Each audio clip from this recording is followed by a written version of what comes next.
So this is the ingredients. That is lamb chop.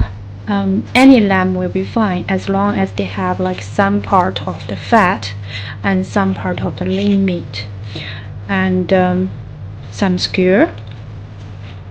I prefer to use the metal skewer instead of the bamboo one, because if you are put in the barbecue or in the oven, the metal will absorb the heat and also help to cook the meat inside out, but the bamboo one won't do the same job.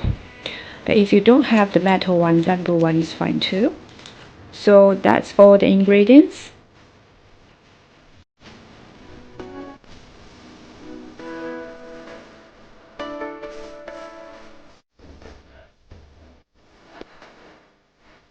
If you prefer to have some like onions, you can chop some onions in it and put it on the skewer. That would be good as well.